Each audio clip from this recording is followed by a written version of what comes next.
Hello everyone, myself Subhajit.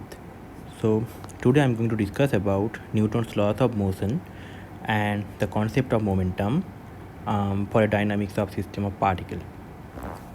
So far we have viewed the nature as it is composed of a ideal particle rather than real bodies.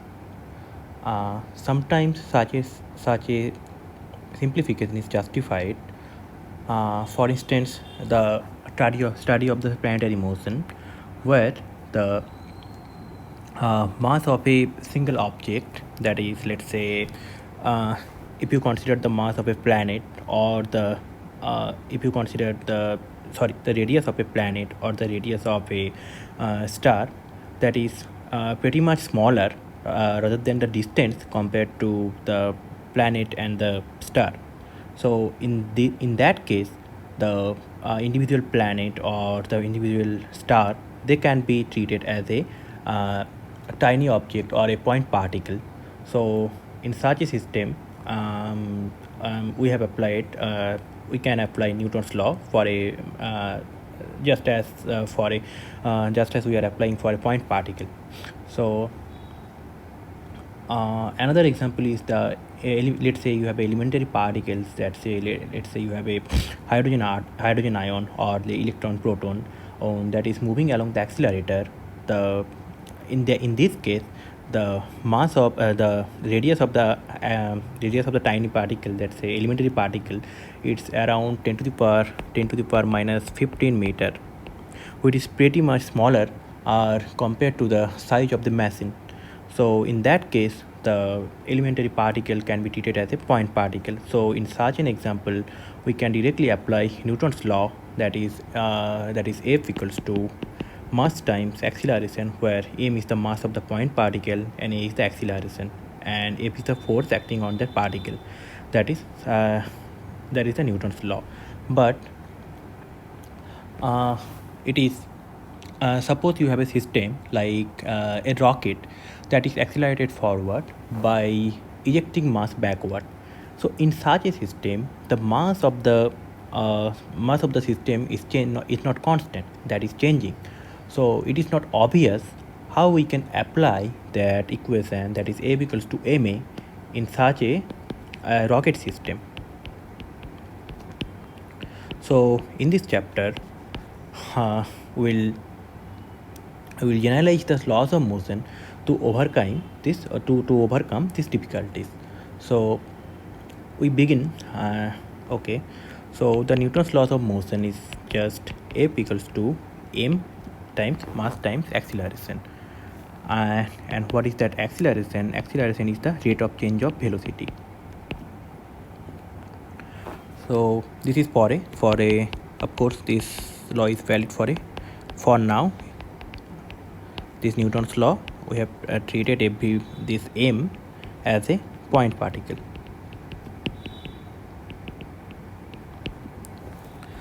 So for a Newtonian system, the mass of the object will not change, that will remain constant. So then we can write the force as the time derivative of m and m times v. And of course this force is a vector and this velocity is a vector.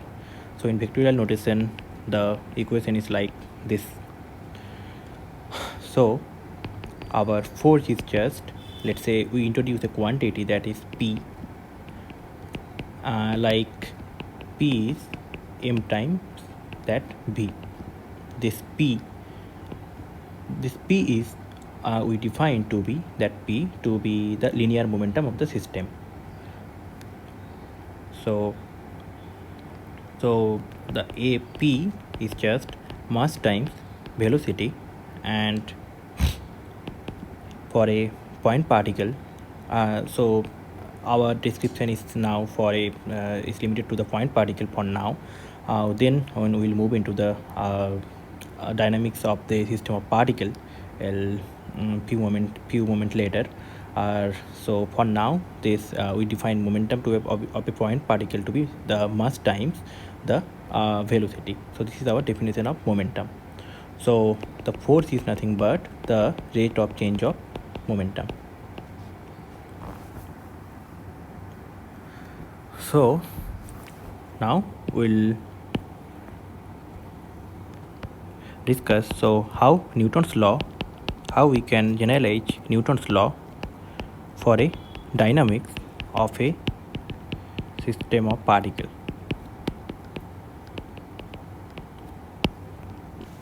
So for the first example, let's consider a planetary system.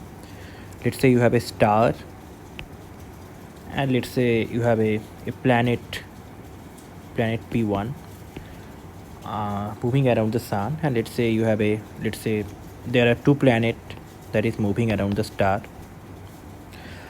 and let's take this to be our system, the star and the two planets.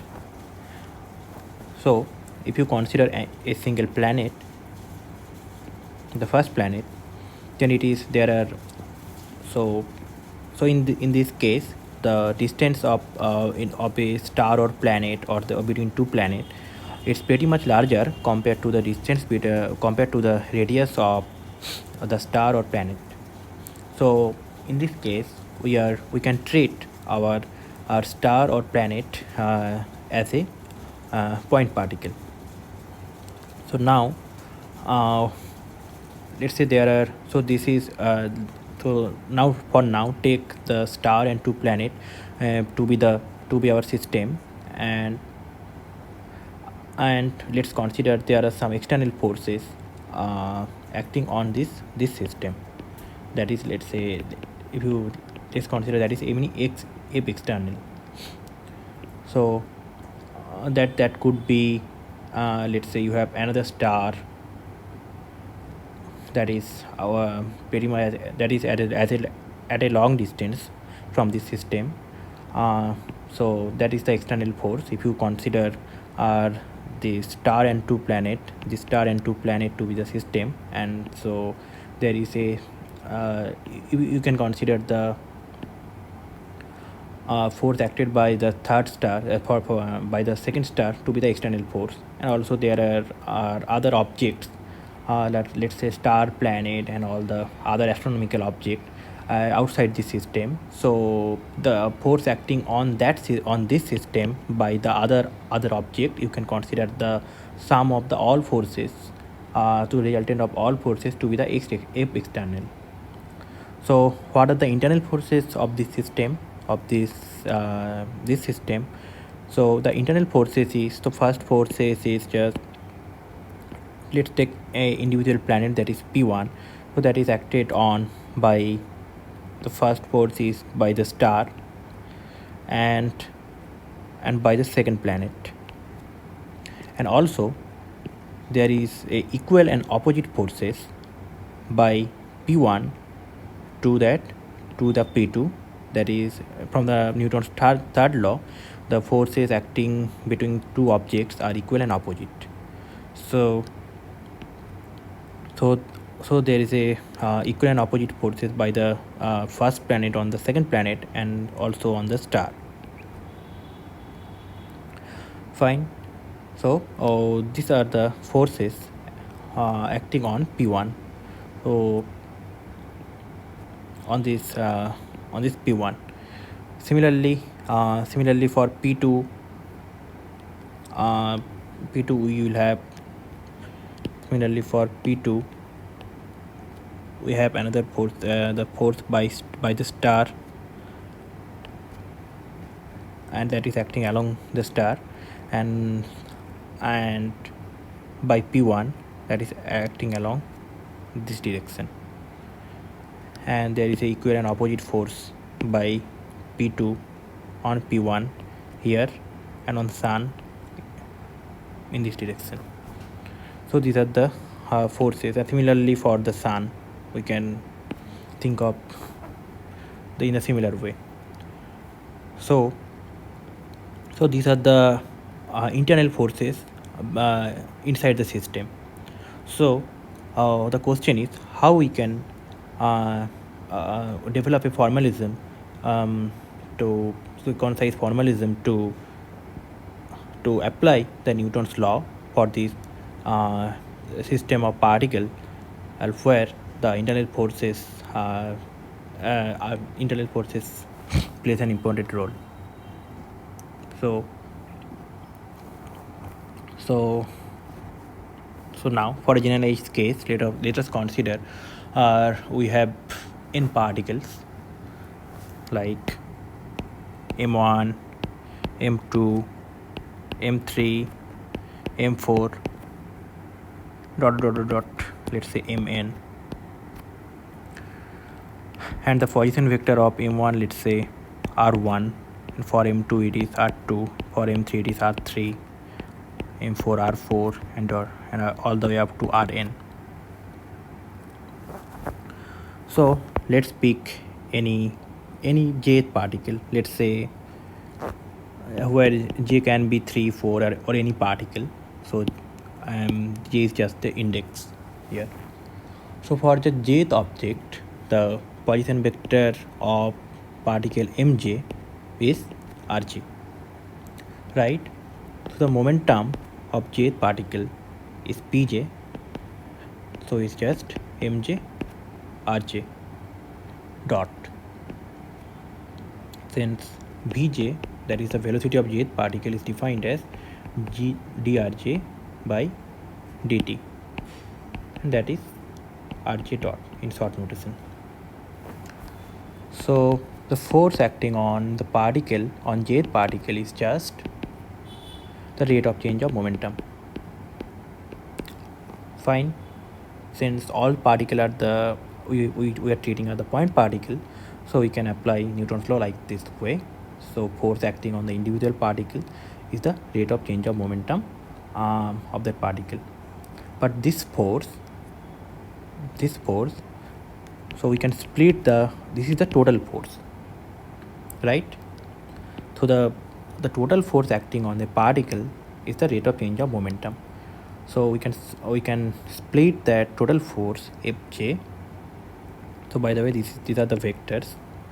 So we can split the total force fj by fj internal force and fj external force.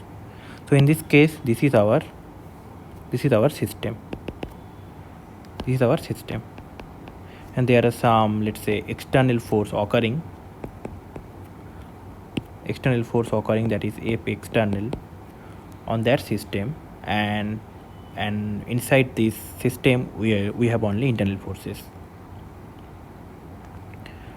So between the particle we have the only internal forces occurring, and other than that we have external forces.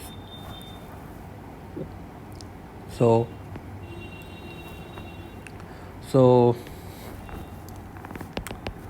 if we apply this on this, we have the fj internal plus fj external is the rate of change of momentum of jth particle. Now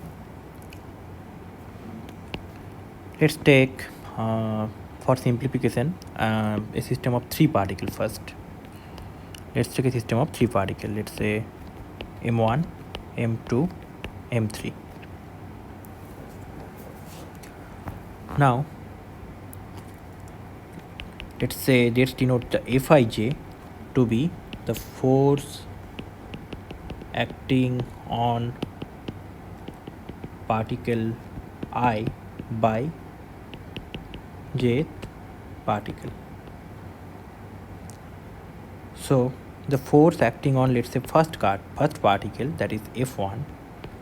So what are the forces acting on first particle? That is the force acted on the first particle by the second particle, like here, and the force acted on by the third particle on the first particle, that is in this direction, that is F12, and that is F13. So F1 is just F12 plus F13. Similarly, what is F2? F2 is in the similar way, F21 plus F23.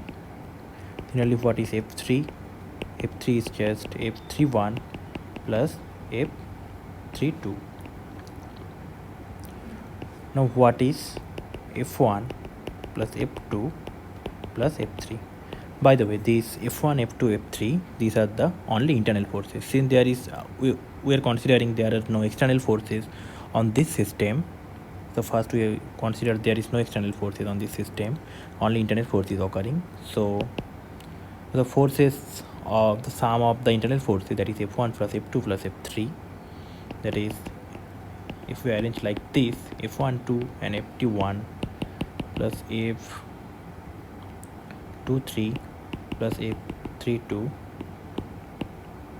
plus F31 plus F13. Now Newton's second law says the force acting on the ith particle by the jth particle is equal and opposite to the force acting on jth particle by ith particle. So that Fij plus Fji, if we sum them up, we will get 0. So in this logic, this and this vanishes. They vanishes individually. So the F1 plus F2 plus F3 will be 0. So sum of the internal forces for any system, if you take the any system, let's say any number of particles, system with any number of point particle, so the sum of the forces in the similar logic will be 0, since the force from the Newton's third law, it is clear the force acted on by the between two particles are equal and opposite by this logic. So if we sum this up, so if we sum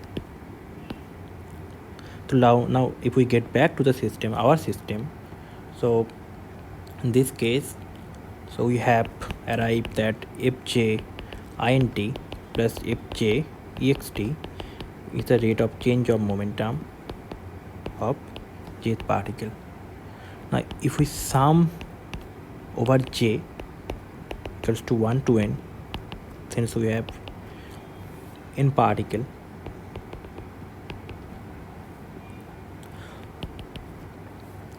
this we conclude that for a system of particle, the sum of the internal forces is always 0 from our earlier from this logic. So this term goes away, and this thing is the total external force acting on the system of particle. Let's say that is Fext. Fine, Fext just, so we are defining Fext to be the sum of j equals to 1 to n Fj ext. So what is Fext? Fext is just here j equals to 1 to n dpj by dt. So in conclusion, so this can also be written as d by dt of sum over pj j equals to 1 to n. So that is d of p by dt, where p is the total momentum of the system, that is sum over j equals to 1 to n pj, and what is an Fext is the total external force acted on the system.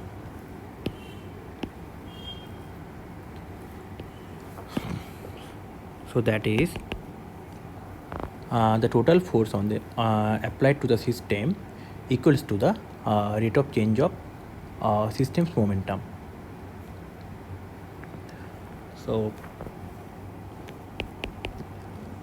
the rate of change of momentum, in the other words, it is true regardless of the details of the interaction, and this F external could be a single force acting on the single particle, or it could be the resultant of many tiny interactions involving each particle of the system.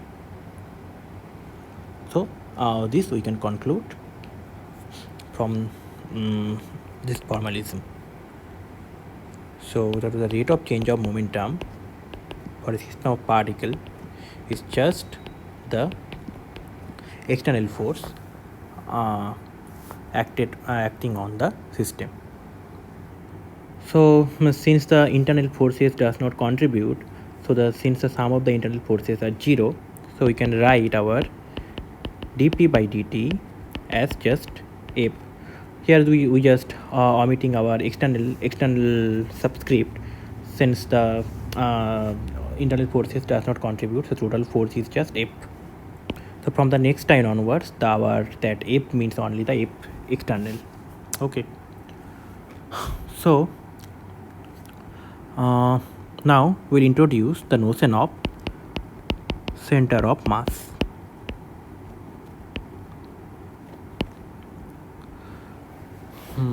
Yeah, so our equation of motion is just F equals to dp by dt for a dynamics of system of particle, where that p is just j equals to 1 to n sum over pj. So and this F is just F total external. This is the short form. Now for a single particle motion, what is, let's say for a single particle motion, what is, let's say take any jth particle, right? Take any jth particle, you have n number of, here you have n number of particle, m equals to 1, m1, m2, all the way up to, let's say mn. You have n number of particle, and let's pick any particle, jth particle, and for that particle the equation of motion is Fj is just d by dt of Pj. And what is Pj? Pj is just mj rj dot. So since mass is constant in the Newtonian dynamics, it is just mj rj double dot. So our Fj is mj rj double dot. Now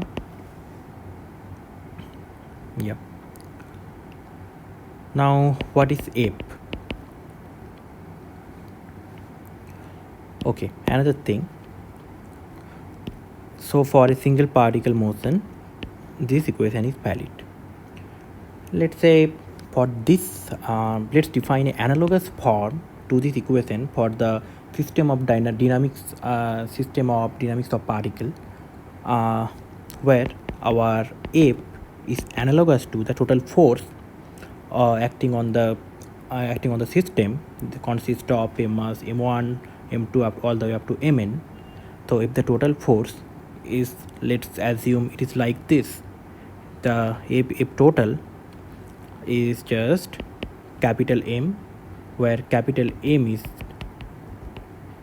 just sum over all masses times a coordinate r, let's say, and let's say it's a just F is just m r double dot, analogous to this single particle motion. So we define another a equation for the dynamics for the combined motion. It's like F equals to m r double dot, where the system consists of the masses m1, m2, m3 all the way up to mn. So this is our system, and for this system the equation of motion obeyed by the system is, let's say, this. Now What is ape?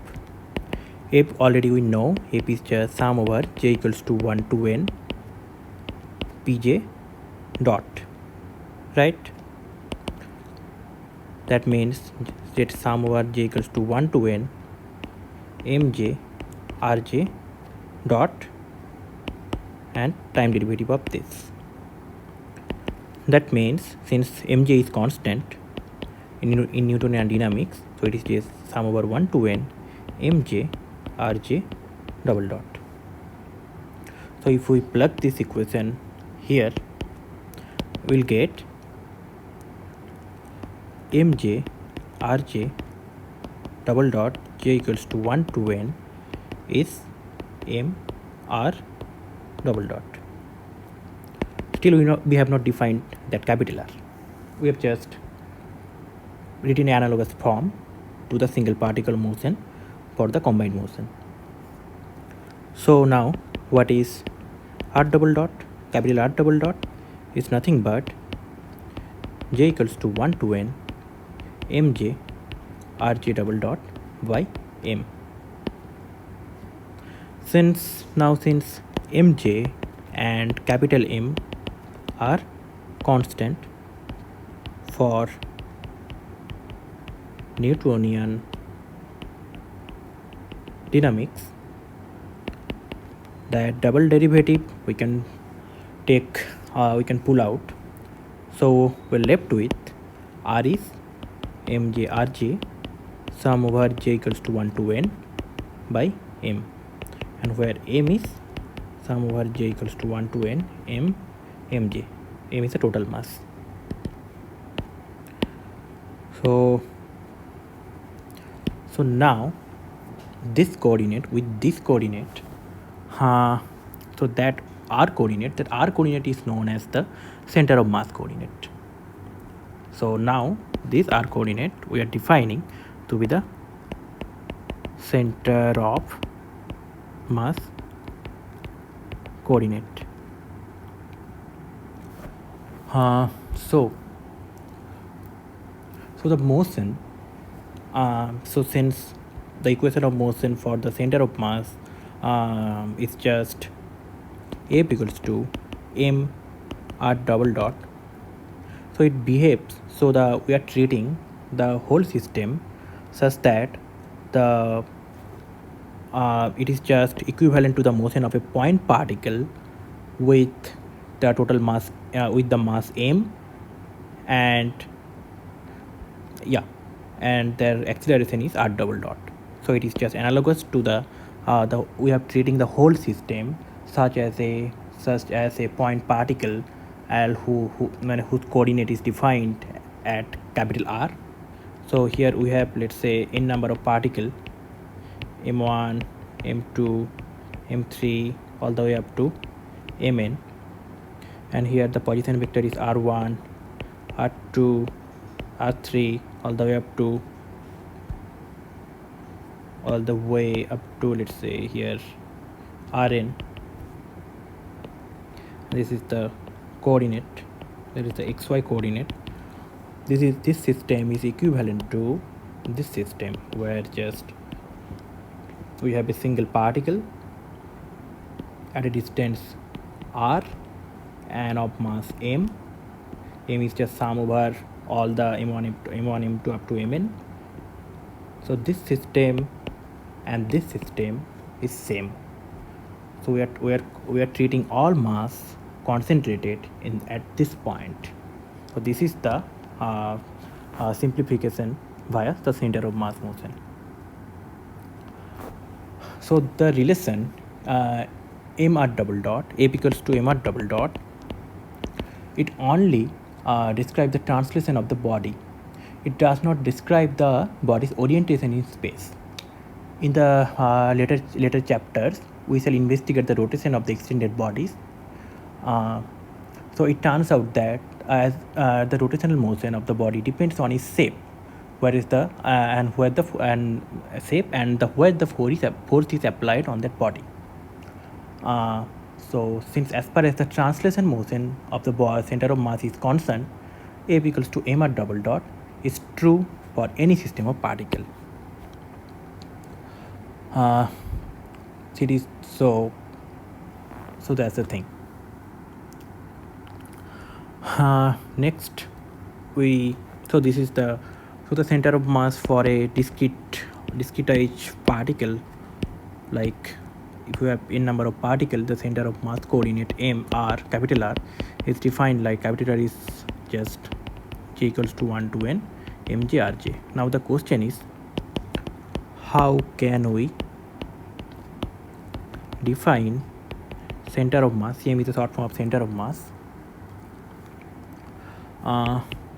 for a continuous object. Like let's say you have a rigid body, so how we can define the center of mass of this thing? So in this case, you can assume the sum of the particle all this to infinity. Since we have infinite number of particle, so that means the body is continuous. Since in a continuous body you have infinite number of the single particle, right? So we'll see how this equation behaves in the limit where the number of particle goes to infinity. So definitely n tends to infinity, j equals to 1 to n mj rj. For continuous approximation, we can treat this equation as integral of r over dm. So that dm, so here you have the axis, and let's say you have the body here, and let's say at a distance r, at a position r, you have the differential mass element, that is dm. So if you integral over, so that dm is the mass of the differential of this small element at a distance of r. So let's say this, if you define this volume to be dv, small body differential volume dv, and if you have uniform density rho, so this dm is just rho dv, right? So in this case, so that capital R is nothing but 1 by m integral over the volume element v r rho dv. Of course, rho is a function of r. Rho is a function of r here. So this is the expression for a continuum object. So in the later lecture, we'll evaluate the center of mass for some rigid object in the examples.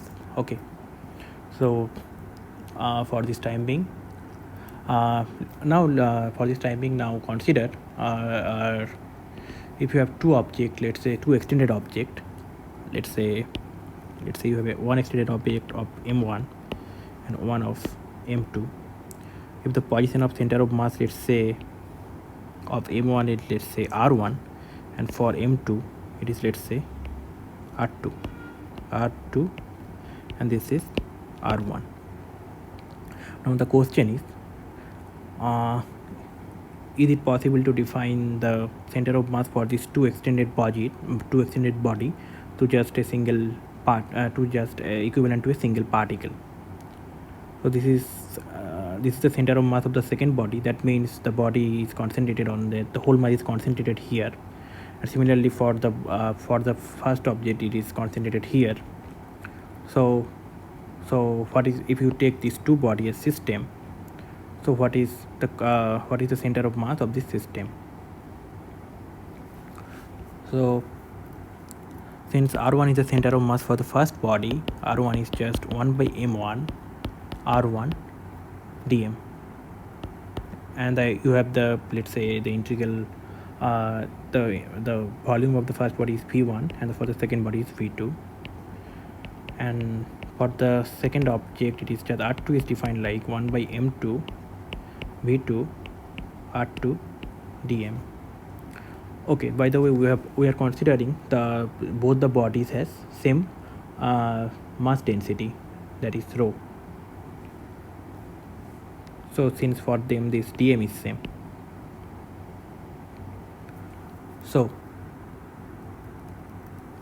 now what is now, if the let's say the position of the center of mass for the two bodies, so the combined bodies is capital R again. So now what is m1 plus m2 r? M1 plus m2 is r is nothing but it will be equivalent to the sum over the integral over v1 r1 dm plus integral over v2 r2 dm, right? This is the equivalent form of description, right? So from the first equation, what is r1 dm is just m1 r1. Similarly, r2 dm integral over v2 is just m2 r2. So it is just m1 r1 plus m2 r2, right? So what is capital R? Capital R is just m1 r1 plus m2 r2 by m1 plus m2. So in case of extended bodies too, you can define the two bodies also are concentrated in a single point. So in the other words, to find the center of mass for a system of several extended bodies, we need to treat each body as if it is as if all the masses were concentrated at its center of mass, right? So that's the beautification of the center of mass. So now let's say you have two bodies. Now let's consider the motion of two bodies only. You have this, now you have the xyz coordinate, and let's say you have one body m2 and m1. The position vector is of m1 is r1 and for m2 it is r2. Let's say the center of mass for both m1 m2 is, let's say here, let's say m1 has greater masses, so the center of mass will be directed will be nearer to m1. So that we'll also see how this is possible. So what is r? So r is now m1 r1 plus sum over r mj rj by capital M. So that is just m1, since we have two bodies, so the center of mass is just m1 r1 plus m2 r2 by m1 plus m2, right? So let's say if m1 is greater than m2, so it is just m1 by m2 by r1 plus r2 by m1 by m2 plus 1. Since m1 greater than m2, m1 by m2 greater than 1, right? Since m1 by m2 is greater than 1, so it is just this quantity, this quantity is pretty much larger than this quantity, right? So the r1 coordinate is much larger, or the contribution from r1 is much larger than r2. So that's why it will be more directed towards r1. So that's why the center of mass, if the m1 has larger masses, the capital R will be directed towards the larger masses. So now yeah, so this is the center of, so is it easier to define the coordinate of r1 on, let's say that from the center of mass it has the coordinate, that vector is r1 prime, and this vector, let's say r2 prime. So if you take the origin to be in the center of mass and then r1 prime defines the position vector of m1 and r2 prime defines the position vector of m2, and it is clear that from this triangle r plus r2 prime is r2, and from this triangle r plus r1 prime is to r1, right? So what is r2 prime? r2 minus r, and what is r1 prime? It is r1 minus r. So these are the the position vector are from the center of mass coordinate, if we consider origin to be in center of mass coordinate. So in the next lecture we'll solve a problem related to the center of mass coordinate. We'll see how much easier the problem to deal with if we choose the frame of reference to be our center of mass coordinate. So thank you. Thanks for your attention.